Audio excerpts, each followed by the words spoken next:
¿Hasta dónde puede llegar un país para recuperar el control de sus calles?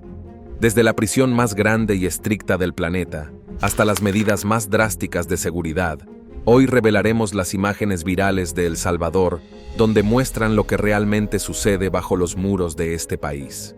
El Salvador experimenta un homicidio cada hora. Ya es el país más violento del mundo o está a punto de convertirse en tal. Conocido mundialmente como la capital del asesinato, la tasa de homicidios de El Salvador fue la más alta registrada en el mundo en 2015. Para poner esto en perspectiva, solo en octubre de ese año, las calles del país se tiñeron de violencia, con más de 900 asesinatos registrados en tan solo un mes. Esto significa que casi 30 personas fallecían cada día en una nación de aproximadamente 6,3 millones de habitantes, una población varios millones menor que la de la ciudad de Nueva York. Esta asombrosa cifra de muertos fue impulsada por una ola de terror continua desatada por el encarnizado conflicto entre dos pandillas dominantes, la MS-13 y Barrio 18. Su despiadada rivalidad tuvo un impacto devastador en el país. La magnitud de la violencia fue abrumadora y aparentemente insensata. Sin embargo, la raíz de esta crisis se remonta a sus orígenes, específicamente a Estados Unidos. En Estados Unidos, una universidad presentó recientemente una demanda contra la CIA, exigiendo la divulgación de documentos secretos relacionados con crímenes de guerra cometidos en El Salvador. Los salvadoreños constituyen uno de los grupos más numerosos de inmigrantes indocumentados deportados de Estados Unidos. Durante la Guerra Civil Salvadoreña, de 1979 a 1992, Estados Unidos entrenó activamente a civiles salvadoreños que posteriormente se unieron a los infames escuadrones de Centroamérica. Desde el principio, las autoridades estadounidenses sabían que estos grupos participaban en asesinatos, pero la financiación continuó hasta 1989. La única razón para suspender el apoyo estadounidense fue el asesinato de un prominente sacerdote a manos de uno de estos agentes, un rifle de alto calibre, disparando a una cucaracha dentro de este edificio, obligando al gobierno a fingir conmoción, como si esta revelación acabara de salir a la luz. Durante este período, se produjo la primera ola significativa de migración de Centroamérica a Estados Unidos. Es importante señalar que la violencia de pandillas aún no era un problema en ese momento. Aún así, Estados Unidos apoyaba financieramente el mismo conflicto que obligó a miles de salvadoreños a abandonar sus hogares y buscar refugio en otros lugares.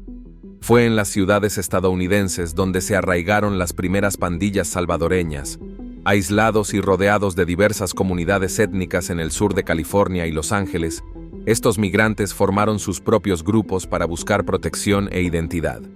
Naturalmente, estos jóvenes sintieron la necesidad de crear un grupo protector, que posteriormente se conocería como la Mara Salvatrucha. Esta pandilla se enfrentó repetidamente con otros grupos étnicos, incluyendo las comunidades china y negra. Su lema, "Vivo por mi madre, muero por mi barrio", expresaba su dedicación a la defensa de su territorio contra forasteros que a veces invadían, robaban o atacaban a las mujeres locales. A medida que la violencia pandillera se descontrolaba en Los Ángeles, el gobierno estadounidense decidió implementar deportaciones a gran escala. A partir de 1989, las autoridades comenzaron a enviar de regreso a El Salvador a jóvenes vinculados a pandillas o con antecedentes penales. Esta ola de deportaciones fue particularmente desestabilizadora para una nación que aún se recuperaba de una guerra civil que duró una década.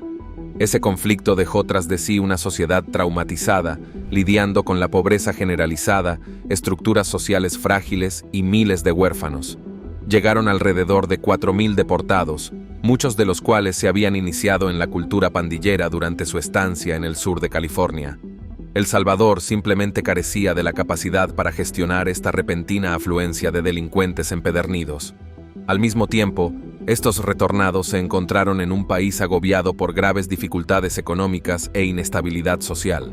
Las unidades familiares tradicionales se habían fracturado y tanto la seguridad financiera como la cohesión cultural se vieron gravemente comprometidas. Para agravar el problema, la recién formada Fuerza Nacional de Policía, establecida en virtud de los acuerdos de paz e integrada por exsoldados y guerrilleros, estaba mal preparada para abordar la creciente crisis de pandillas. Sin programas de reintegración ni servicios psicológicos, estas personas se vieron abandonadas a su suerte en medio de la agitación. Además, la falta de apoyo gubernamental fomentó el abandono entre los jóvenes, cultivando una mentalidad depredadora. A medida que la violencia se normalizó, las pandillas recurrieron cada vez más al crimen organizado, y la extorsión se convirtió en una fuente clave de ingresos. Esta grave situación preparó el terreno para que el controvertido líder de El Salvador, Nayib Bukele, interviniera e intentara eliminar las pandillas. Pero para entonces, miles de vidas ya se habían cobrado. Juntos, restauraremos la seguridad en nuestras calles y la paz en nuestras comunidades. Desmantelaremos el vil cártel criminal MS-13 y otras pandillas. La mayor parte de la delincuencia en El Salvador está vinculada a dos grupos criminales dominantes: la Mara Salvatrucha, mejor conocida como MS-13, y la pandilla de la calle 18 o Barrio 18. Estas son las principales pandillas que actualmente se encuentran en la enorme prisión construida por Nayib Bukele. Si se pregunta por qué, preste atención. Así es como se desarrolló todo. El nombre Mara Salvatrucha es una combinación de Mara, que significa pandilla, salva, un guiño a El Salvador, y trucha, jerga para referirse a la astucia de la calle. El número 13 corresponde a la posición de la letra M en el alfabeto. La MS-13 es conocida por reclutar a jóvenes vulnerables y económicamente desfavorecidos. Los nuevos miembros son sometidos a un brutal rito de iniciación, una violenta paliza de 13 segundos y la obligación de cometer un delito, generalmente asesinato, para la pandilla. Por muy duro que sea unirse, dejar la pandilla es igual de peligroso, a menudo equivalente a una sentencia de fallecimiento. Los miembros se identifican por sus distintivos tatuajes en el pecho, que sirven como marcas permanentes de lealtad.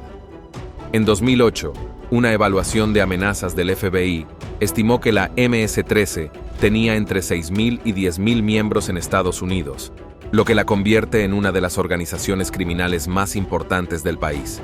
Mientras tanto, Barrio 18 es igual de despiadado, si no más. Al igual que la MS-13, se originaron en Los Ángeles como una facción escindida de la infame pandilla Clanton 14.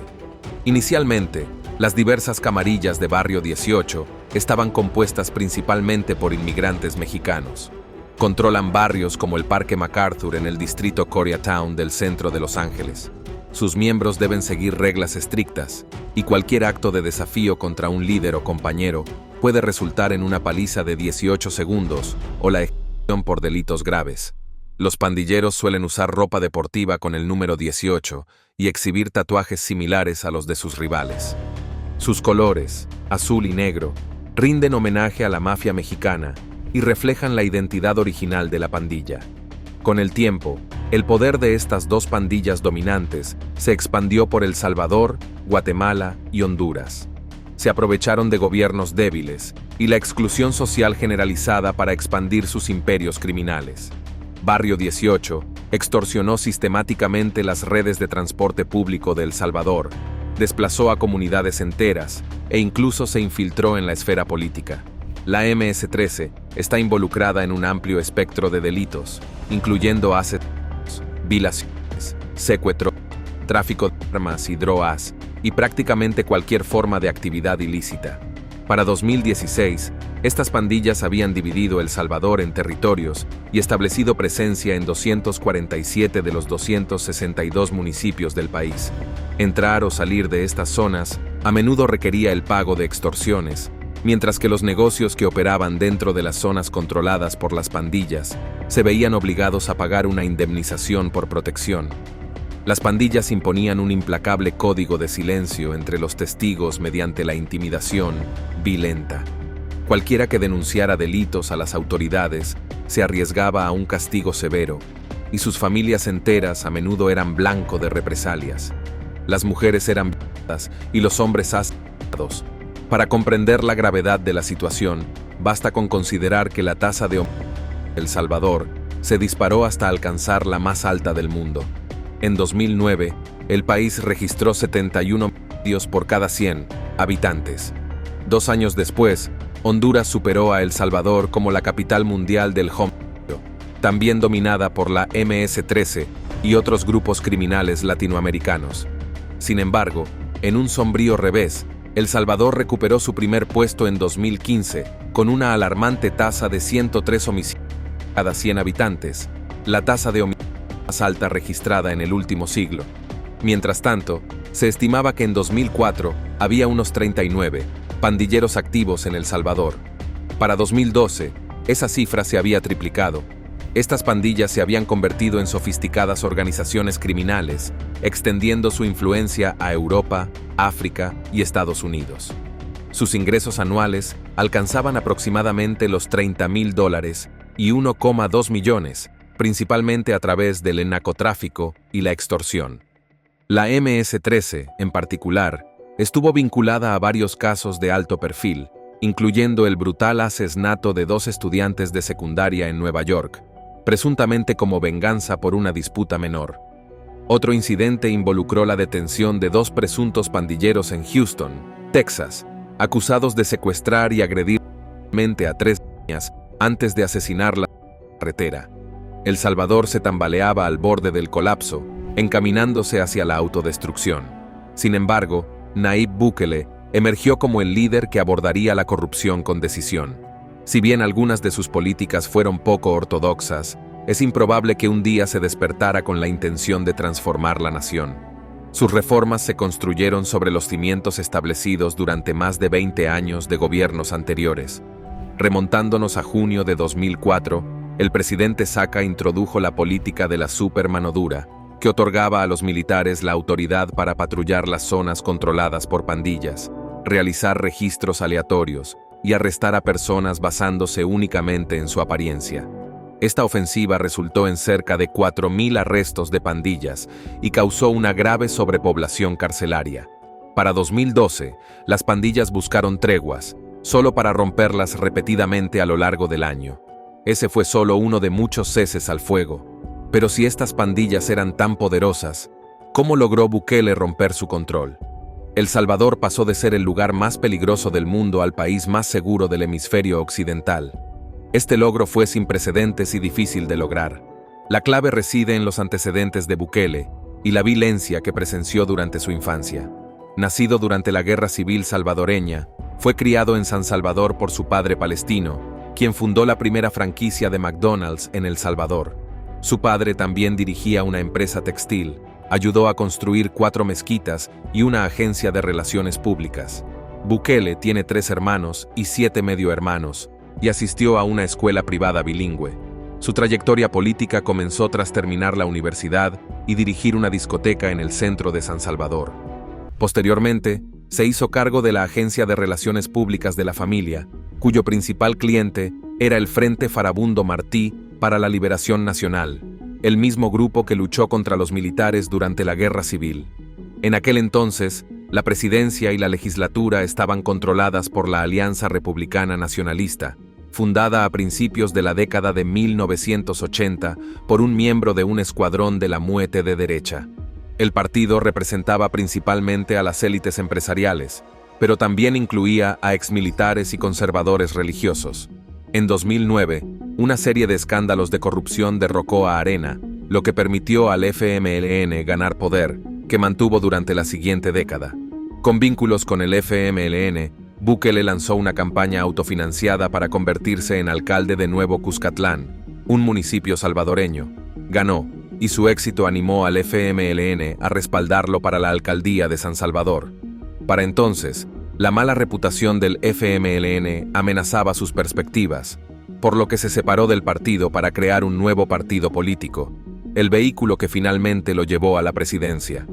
El 1 de junio de 2019, Nayib Bukele juró como el presidente número 43 de El Salvador. Se convirtió en el jefe de Estado más joven de América Latina y simbolizó un nuevo comienzo para el país. Su primera iniciativa para erradicar las pandillas fue negociar un acuerdo de paz, según informó el periódico local El Faro. Sin embargo, menos de una semana después de que se conociera la noticia, Bukele anunció una investigación gubernamental sobre El Faro por lavado de dinero. Aunque esto pueda parecer inusual, desde entonces ha atacado repetidamente al periódico, a veces nombrando a periodistas individualmente.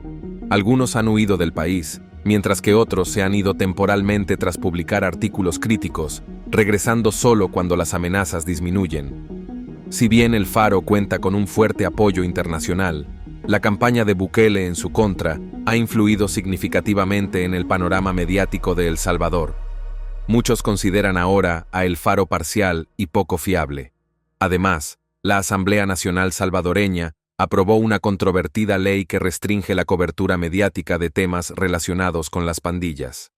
Bajo esta legislación, los periodistas se arriesgan a hasta 10 años de prisión si publican o comparten información que se sospeche provenga de pandillas o cualquier cosa que pueda incitar al pánico público. Quizás se pregunte por qué Bukele introdujo estas leyes tan estrictas. La respuesta reside en su estrategia más amplia para erradicar la violencia de pandillas. En marzo de 2022, la MS-13 desató una brutal ola de violencia, dejando sin vida a 87 personas en tan solo 3 días. Si bien El Salvador tiene un historial violento, esta masacre marcó por su brutal crueldad. Las víctimas eran a menudo civiles inocentes sin vínculos con pandillas: un vendedor de frutas, un instructor de surf, un ama de casa, un zapatero. Casi cualquiera podía ser el objetivo. Pero este ataque no fue un acto casual. Fue una advertencia calculada dirigida a una sola persona. Se flexibilizaron los procedimientos de arresto, permitiendo detenciones sin orden judicial y autorizando la vigilancia estatal de las comunicaciones civiles. Los arrestos podían realizarse sin autorización judicial, y los sospechosos ya no tenían acceso garantizado a abogados. El gobierno obtuvo la capacidad de monitorear las comunicaciones privadas de todos los ciudadanos. ¿Qué te pareció? Nos vemos en el próximo video.